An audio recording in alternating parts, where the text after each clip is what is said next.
Phase 1 for the Elite Dangerous Odyssey Alpha has now been out for a week, so it's time for me to give some thoughts and feedback on the experience so far.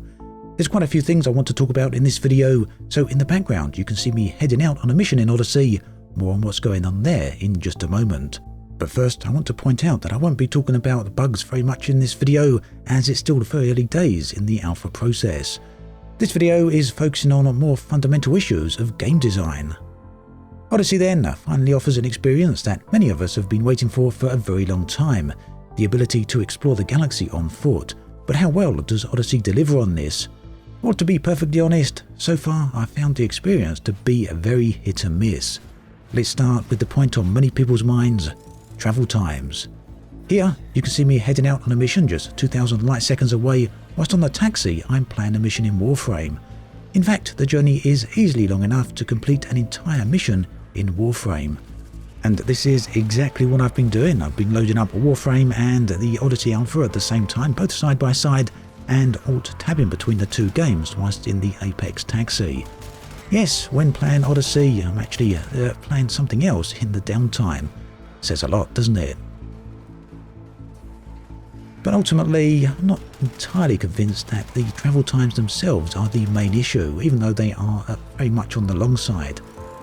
But there is another problem here, a fundamental problem, and it does seem as though it would be quite easy to fix, and I'll get to that in just a moment. But first, let's take a look at some of these numbers. Now, these numbers come from YouTuber Commander Exidious. I've also verified similar numbers myself. You can see the numbers on the screen right here.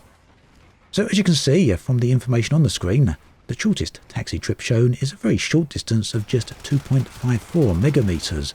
As short as it is, it still takes 2 minutes and 54 seconds. Moving up to still a very short 10 light second journey, the travel time here jumps significantly to 4 minutes and 15 seconds. Now, regarding travel times specifically, many people have pointed out that the problem in Alpha is that the star system used has excessive distances of around 150,000 light seconds. But I will contest that point and say that the Alpha system is not the problem. In regular star systems, we can expect to undertake missions anywhere between 150 light seconds and 2,000 light seconds. Those distances are typical, they're not excessive, and they're what most of us will experience when going on any mission. Travel times for those range between 5 minutes 18 seconds and 6 minutes 58 seconds. For this example, let's be extremely fair and run with a mission that is only 153 light seconds away. So let's break this down. When on a station, it takes around about 1 minute and 45 seconds to go collect a mission and then book the taxi and get on the taxi. The flight itself for this 153 light seconds is 6.5 minutes. That's easily enough time to play an entire mission in Warframe, by the way. Missions in Odyssey can be fairly short. Some have been just 30 seconds to complete, one of those simple go in and collect an object from a container mission. You'll do that in very quick, well under a minute. Others can be around about 10 minutes or so, maybe a little longer. In this example, the mission is taking around about 3 minutes and 35 seconds. We then have a return journey of 6 minutes and 14 seconds, slightly shorter on the return due to not having to approach the planet. Finally, 35 seconds to hand in the completed mission. What we are left with here is 2 minutes and 10 seconds of what we could classify as admin play, such as collecting the mission, over 13 minutes of travel time, and just 3.5 minutes of actual mission play time. Or, if you want to put it another way, that's 15 minutes and 12 seconds of non-play time, and 3 minutes and 35 seconds of playtime on a mission. Those numbers should speak volumes on their own, so out of 18 minutes we've got just 3.5 minutes of actually playing a mission.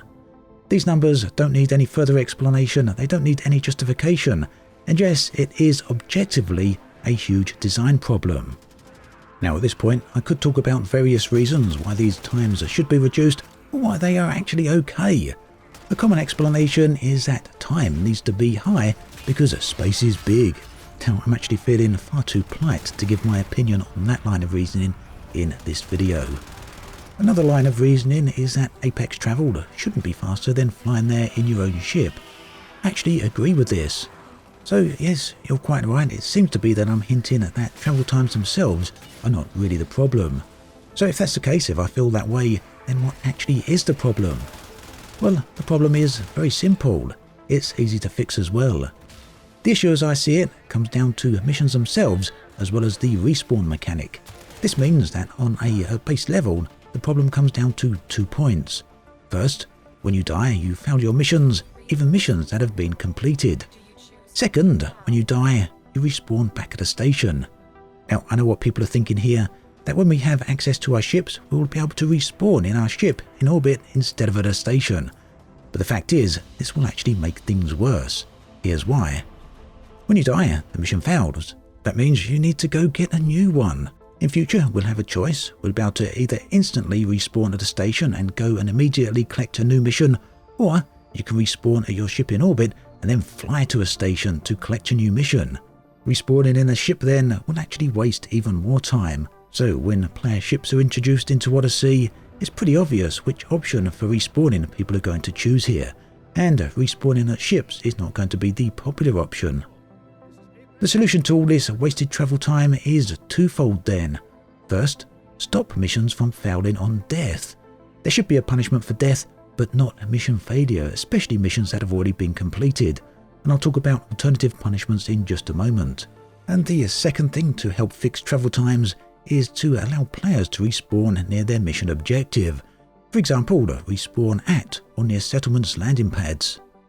These two changes together will immediately and immensely remove a huge amount of frustration that people are going to experience if Odyssey releases in its current form.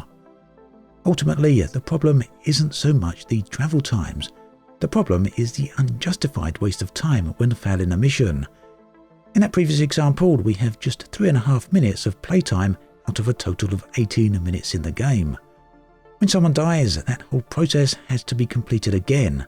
Now, if the respawn mechanic and mission failure is changed, then that entire process isn't actually wasted, but instead contributes towards the overall experience.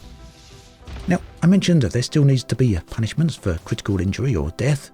There's plenty of options here. The first is to have a high bonus for a mission that is successfully completed without death. The bonus is lost on death. An alternative is to have mission rewards reduced by, say, 10% for every time a player dies. This is fit in, and most importantly, it helps maintain the flow of the game, because bottom line, that is the real issue here. Gameplay flow, which is continually interrupted by vast amounts of downtime. Ultimately, although travel time is on the excessive side, and yes, I'm playing other games whilst travelling, I don't think travel in itself needs to change. But I do think that people are looking at the wrong area here. When even Frontier themselves are asking for suggestions on the things to do during Apex travel in their live streams, then it's very obvious there is a fundamental design flaw here. On the one hand, whilst this comes down to the nature of the Elite Dangerous Galaxy, ultimately it can't be completely changed. It can be alleviated with the two changes that I've mentioned, and both of those are absolutely nothing to do with travel times. Would hugely improve the overall travel times nonetheless, and ultimately improve the overall flow of the game.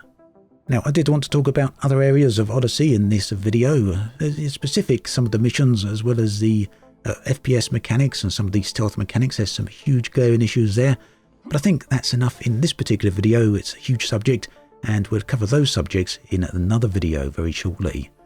As always, thanks for watching, and I'll catch you guys and girls next time.